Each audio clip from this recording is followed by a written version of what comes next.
Bonjour à toutes et à tous. Merci beaucoup d'être là pour cette quatrième session sur l'audit data. Comment est-ce qu'on fait un audit data? Comment est-ce qu'on le met en place et à quoi il aboutit à la fin? Comme d'habitude, petit check rapide. Est-ce que vous m'entendez bien? Est-ce que vous me voyez bien? Est-ce que tout est OK pour vous? Est-ce que vous pouvez me mettre dans le chat? Quelques personnes peuvent me dire oui, c'est tout bon. OK, super. Très bien. OK, ça a l'air tout bon. Merci beaucoup. Donc, pour rappel, c'est la quatrième fois que je vous le dis, mais s'il y avait des absents, je vous le redis quand même. Donc, la masterclass, c'était un focus stratégique, un focus métier, un focus technique et enfin pour aujourd'hui, un focus sur les retours sur investissement que l'on peut attendre d'une stratégie data, comment est-ce qu'on les met en avant, comment est-ce qu'on les propose à sa direction et l'époque, quels outils on utilise pour mettre en place une proof of concept, un test grandeur nature, pour vérifier que tout ce qu'on a pu prévoir et tout ce qu'on a pu estimer est juste et vaut la peine d'être déployé. À la fin de cette masterclass, donc aujourd'hui, vous saurez comment créer de la valeur avec vos données, vous saurez comment votre donnée elle est créée, vous saurez comment on peut définir une stratégie de BI, vous pourrez évaluer les avantages de la BI dans votre entreprise, vous connaîtrez le potentiel de votre donnée. Je pense que là, avec tout ce qu'on a fait jusque-là, vous avez déjà une très, très bonne idée du potentiel de votre donnée et de ce que vous pouvez en faire. Vous serez en mesure de mettre en place une stratégie de BI et vous pourrez identifier les thématiques sur lesquelles vous pouvez gagner de l'argent et du temps. Ça, c'est principalement quelque chose qu'on va voir aujourd'hui. Petit retour, si toujours pareil, s'il y en a qui ont des commentaires, des réflexions, des questions sur ce qu'on a pu faire ou voir dans la session précédente sur la partie technique, sur cartographier la donnée, sur définir qui doit avoir accès à quelle donnée, comment est-ce qu'on la diffuse dans l'entreprise, est-ce que vous avez pu rassembler tous ces éléments-là? Voilà, éventuellement, dites-moi rapidement dans le chat. Donc, vous êtes pas mal connectés. Je ne sais pas si on pourra répondre à tout le monde s'il y a beaucoup de commentaires, mais n'hésitez pas à m'en faire part. Ouais, la carte. Marc, ah ouais, Marc et Julien qui ont à peu près la même remarque, dire, qui me disent que justement, ça a été assez compliqué de définir les éléments techniques, où était stockée la donnée, etc. Il y en a beaucoup, il y en a partout, il y en a à plein d'endroits, en effet. C'est des fois une des difficultés de tout rassembler au même endroit. Merci pour ce partage. C'est marrant, le même partage au même moment de deux personnes différentes. Ok, allez, on enchaîne. Aujourd'hui, focus ROI, retour sur investissement, et POC, comment est-ce qu'on teste ce qu'on a pu prévoir, comment est-ce qu'on teste ce qu'on a pu mettre en place. On le voit aujourd'hui, les outils d'exploitation des données et les outils de data visualisation. Allez, ROI. Alors, définir les ROI, ça va être vraiment une chose primordiale dans votre projet data. Pourquoi? Parce que c'est ce qui va vous permettre d'aller dire à votre direction, au service, au métier, etc. Ben oui, oui, on va mettre de l'argent sur la table pour mettre en place une stratégie data, mais ce n'est pas de l'argent perdu. C'est de l'argent qui va être récupéré, sur lequel on va avoir un retour sur investissement. Et quel va être le retour sur investissement?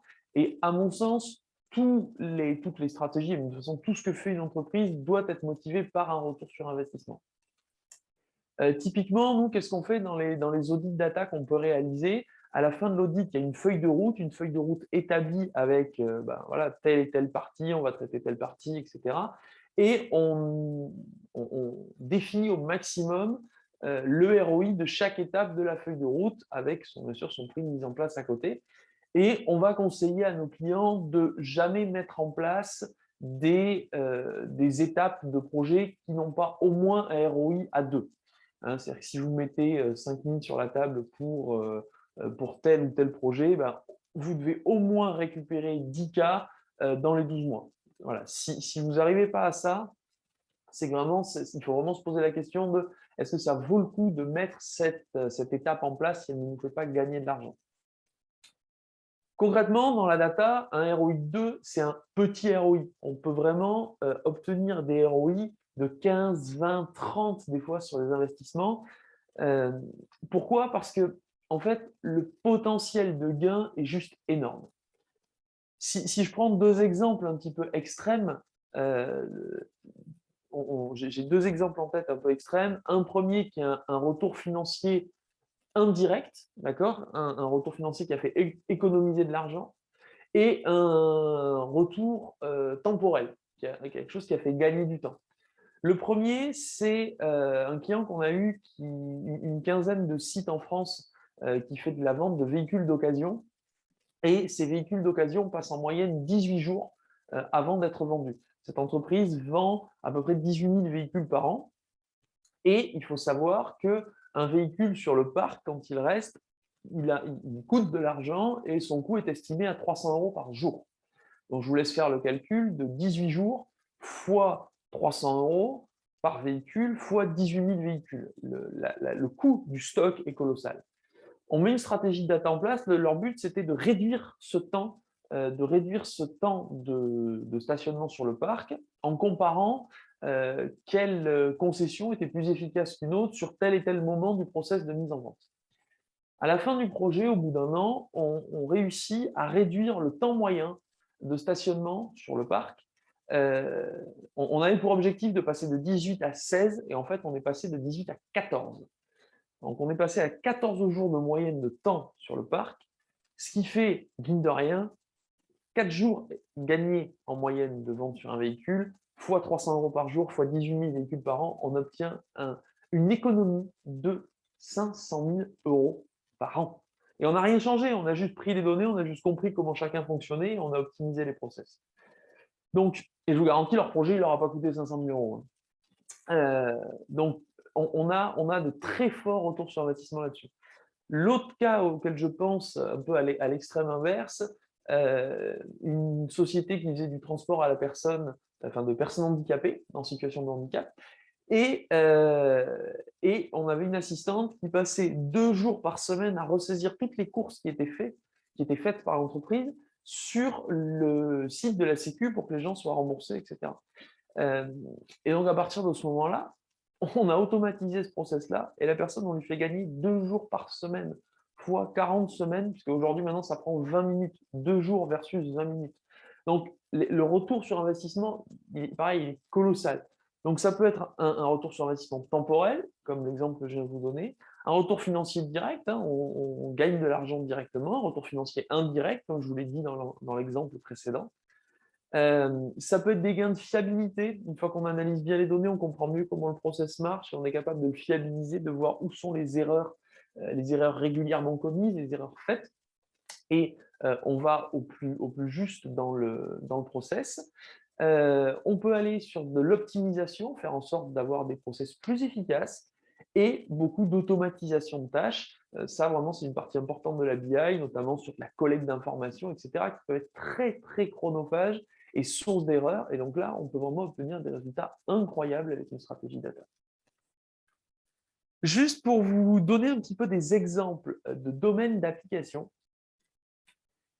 histoire d'ouvrir un petit peu le champ des possibles, on peut aller chercher des retours sur investissement dans la finance, sur de l'optimisation, de la création de reporting financier, sur de l'analyse budgétaire, sur mieux comprendre comment le budget est dépensé, sur la détection de points de bascule, quand est-ce qu'on devient rentable, quand est-ce qu'on ne l'est pas, sur de la visualisation de coûts.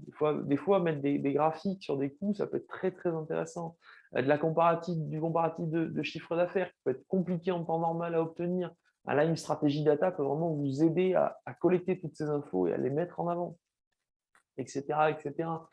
Surtout tous les services commerce, vente, analyser les ventes, visualiser les marges, faire les états des meilleurs clients, mettre en place des visualisations de Pareto en 80-20, qu'est-ce qui est le plus efficace, qu'est-ce qui coûte le plus, etc. Et là, on peut vraiment avoir de très forts retours sur investissement là-dessus parce qu'il y a juste des fois des prises de conscience à avoir et se dire, OK, on perd beaucoup d'argent là-dessus, on en gagne là-dessus, ben, on ressente nos business et notre action sur les points sur lesquels on fait de la marge. On peut aller chercher beaucoup de choses en termes de retour sur investissement auprès du marketing, avec de la segmentation client, de la visualisation, venir connecter les outils de marketing à d'autres outils dans l'entreprise, venir récupérer les clients sur lesquels il y a le plus de production et faire plus de marketing sur les clients qui font beaucoup de production, ou inversement, des clients qui n'ont pas été facturés depuis longtemps, comment est-ce qu'on les relance marketingment parlant. On peut venir croiser des données comme ça et faire en sorte qu'on a beaucoup de valeur à reprendre de ces données-là. On peut avoir des applications logistiques sur le suivi des stocks, sur l'optimisation. Les stocks, je vous l'ai dit, c'est quelque chose de primordial. On perd et on peut vraiment gagner beaucoup d'argent à optimiser ces stocks, à optimiser la production, à être au plus juste, à comprendre à quel moment on a besoin de stock, etc. On peut appliquer ça dans de la ressource humaine, sur du suivi du positionnement de ressources, sur du respect de la parité. Ça, le retour sur investissement, il n'est peut-être pas direct, mais il peut être très fort en cas de, si vous vous faites épingler sur des non-respects de parité ou des choses comme ça. De l'analyse de masse salariale, comment est-ce qu'elle est répartie, comment est-ce qu'on peut l'optimiser. On peut vraiment y voir beaucoup de choses à partir du moment où ça répond à la stratégie de l'entreprise. Quelle que soit la stratégie de l'entreprise, on peut aller chercher de l'information et en tirer de la valeur et avoir des retours sur investissement sur la détection de cette valeur-là. J'en ai fini sur la partie ROI et maintenant je vais vous proposer de passer à la partie POC. Alors cette partie POC, elle va être assez courte puisque bien sûr, là, l'idée c'est d'aller vraiment mettre les mains dans le cambouis. Hein. On va vraiment utiliser les données et s'en servir. Et là, en fait, ce que je voulais vous partager, c'est que le but d'une POC, c'est de valoriser les hypothèses d'ROI. On a fait des hypothèses dans le cadre de notre audit, hein. On a fait un certain nombre d'hypothèses, on sait ce que veut la stratégie, on sait où sont nos données, on sait techniquement comment elles sont stockées, etc. Et ça, c'est génial. Cette prise de conscience, elle est déjà énorme et c'est super. Maintenant, il faut valider ces hypothèses-là, parce que c'est bien beau de faire des hypothèses, mais il faut les valider. Donc l'idée, c'est d'aller prendre une petite portion des données, une petite portion d'une partie de la feuille de route que vous aurez établie pour pouvoir mettre en place votre stratégie data, et de mettre en place la première brique la plus rapide et la plus efficace possible. Donc ça peut être juste, si on est sur de la création de tableaux de bord, ça peut être juste collecter toutes les données, les rassembler au même endroit et comparer, une fois que c'est mis en place, combien de temps il faut pour actualiser cette donnée versus combien de temps mettait un collaborateur à le faire. Voilà, ça peut être des choses comme ça.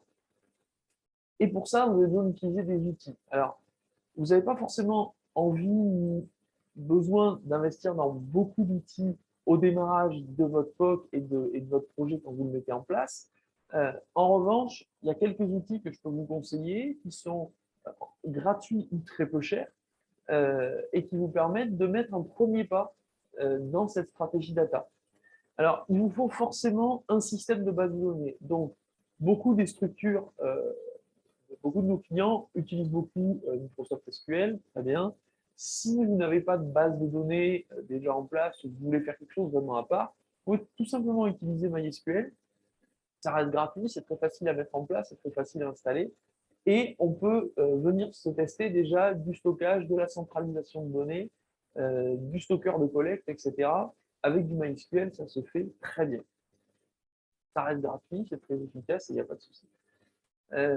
Sur la partie ETL, c'est-à-dire cet outil qui va venir vous permettre de vous connecter, d'accord, à toutes vos sources de données et à collecter toutes vos informations et à les rassembler au même endroit et éventuellement à les traiter, à les agréger, à faire déjà quelques calculs dessus.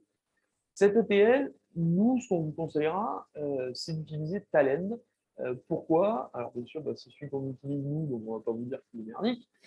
Ça, c'est évident. Mais pour être le plus objectif possible, pourquoi on utilise Talend? Parce que c'est un outil open source qui, dans sa version gratuite, propose 95% des fonctionnalités de la version payante et surtout couvre 99% des cas de stratégie BI directement dans la partie open source et gratuite. Donc ça, c'est un vrai argument. Deuxième argument qui est moins vrai aujourd'hui, mais qui l'était quand on a commencé avec Talend, c'est que c'était un produit français. Alors là, il a été racheté par des fonds de pension américains, etc. Mais au départ, ça reste un produit français. Donc, tant qu'à faire, bon, on était parti sur ce produit-là. C'est un produit sur lequel il y a une énorme communauté. Le produit est maintenu, le produit fonctionne très bien. Voilà, donc n'hésitez pas à vous pencher sur cet outil-là. Si vous le voulez, on a un blog, je vais vous le mettre dans le chat. On a un blog technique qu'on édite nous-mêmes. Qui s'appelle Expert talend.fr, sur lequel on a, hop, j'envoie ça à tout le monde, ça va faire,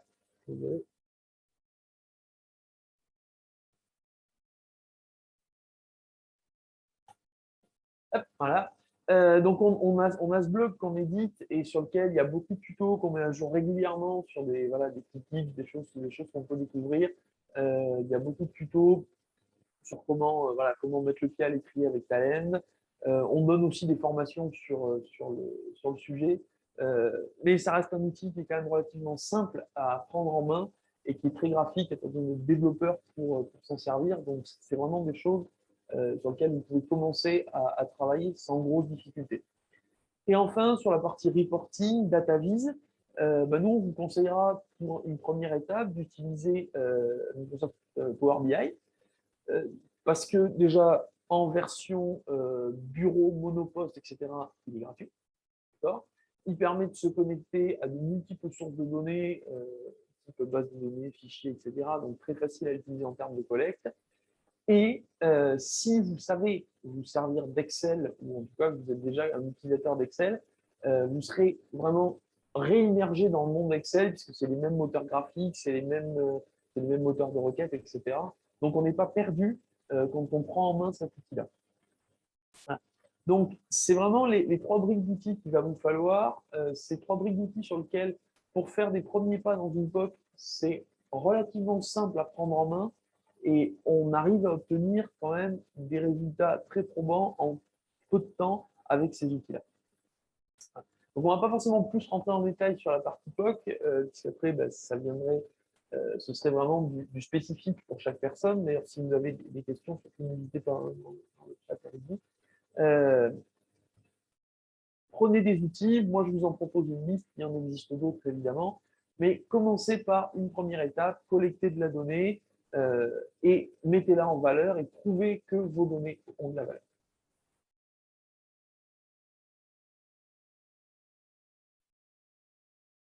Je vous remercie beaucoup vraiment d'avoir participé à cette masterclass et à ces 4 grosses étapes de cette masterclass. Pour vous remercier de ça, moi, ce que je vous propose, vous avez suivi toutes les sessions, pour la plupart quasiment à 100%, je vous en remercie beaucoup. Et je me suis dit que je vais trouver une façon de vous remercier pour ça. Et ce que je vous propose, c'est un call de 30 minutes avec moi, ou éventuellement avec un de mes directeurs techniques si vous êtes plus sur des questions techniques. Mais l'idée, c'est d'évoquer vos enjeux, les pistes de réflexion que vous avez, éventuellement partager notre expérience, vous donner de nouvelles idées, etc. C'est absolument sans engagement, c'est gratuit. Le but, c'est juste de discuter et d'essayer de voir avec vous si on peut trouver de la valeur. Et même au-delà d'essayer, on trouvera forcément de la valeur. Donc, si vous souhaitez qu'on prenne rendez-vous ensemble, euh, hop, je vais vous mettre le lien.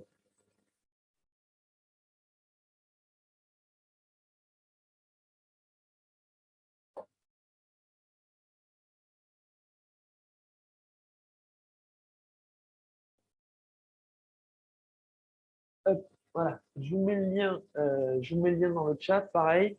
Donc, vraiment, c'est vraiment un cadeau que je vous fais pour vous remercier, voilà, parce que vous avez pris le temps, vous avez pris le temps de m'écouter, vous avez pris le temps de prendre des notes, vous avez probablement des projets en cours, et moi j'ai envie de vous aider, donc vraiment, n'hésitez pas, vous cliquez sur ce lien. J'ai ouvert pas mal de créneaux dans mon agenda spécialement pour ça, donc n'hésitez pas, allez-y, c'est vraiment avec plaisir. Euh, Concrètement, ce que vous pouvez faire maintenant, si vous le souhaitez, c'est externaliser cette partie audit. Alors, chez nous, c'est juste pour vous donner une enveloppe et un ordre d'idée. Nous, aujourd'hui, cet audit à la fois stratégique, métier, technique, ROI et POC, l'audit chez nous inclut la partie POC, nous, on la facture 3 000 € hors taxe. Donc, voilà, c'est pour vous donner un petit peu une idée, un ordre d'idée de l'investissement que vous pourriez faire sur cet audit-là. Et pareil, pour vous aider et pour vraiment avancer, et étant donné que vous aurez, pour tous ceux qui ont suivi le webinaire, vous aurez déjà fait des premiers pas là-dedans, vous aurez déjà commencé à collecter un certain nombre de données, donc ça va nous faire économiser du travail. On a décidé avec l'équipe de faire un prix un peu canon et de vous le proposer à 2000 euros. Donc ça, on en reparle, vous prenez rendez-vous avec moi. C'est vraiment si vous souhaitez aller plus loin, mais moi ce que je voulais vous dire, c'est ce que je vais juste vous donner, c'était un ordre d'idée de ce que ça peut vous coûter, de savoir si et quelle est la valeur de vos données. Pour conclure, clairement, vos data, elles ont de la valeur. Ça, j'ai aucun doute là-dessus. Ça fait maintenant 14 ans qu'on bosse sur ces thématiques-là. J'ai jamais eu quelqu'un avec qui on s'est dit non, mais là, en fait, tes données, elles n'ont pas de valeur et ça ne marchera pas. Ça n'est jamais arrivé. Donc, vraiment, il y a de la valeur. N'hésitez pas. Vraiment, allez-y.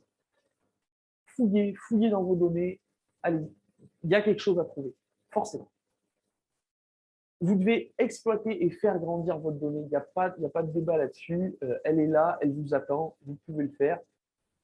Le plus important, c'est toujours partir de la stratégie. Eh bien, toujours repartir de la stratégie. De quoi a besoin l'entreprise? Qu'est-ce que vous allez gagner à faire ça? Et dérouler chaque étape dans l'ordre tel que je vous les ai proposés. La partie stratégique, la partie métier, la partie technique, les calculs de ROI et la fin. Gardez toujours ce process-là et vraiment, vous trouverez de la valeur dans vos données. Si moi, de mon côté, j'ai terminé et on est dans les temps, comme d'habitude, c'est important pour moi. Je vous ai dit que je vous bloquais une demi-heure, donc je ne bloque pas une minute de plus. En revanche, s'il y a des questions que vous voulez me poser maintenant, je vois déjà qu'il y a quelques personnes qui ont pris rendez-vous avec moi et c'est super, c'est une super décision. Donc, si vous souhaitez poser des questions maintenant, allez-y, surtout n'hésitez pas. Et sinon, on en reparle dans notre call derrière.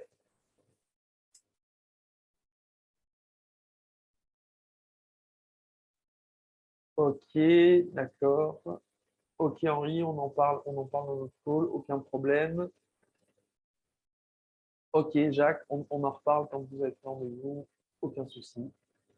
Ok, bah vous préférez en discuter en direct, c'est noté. Je vous remercie à tous.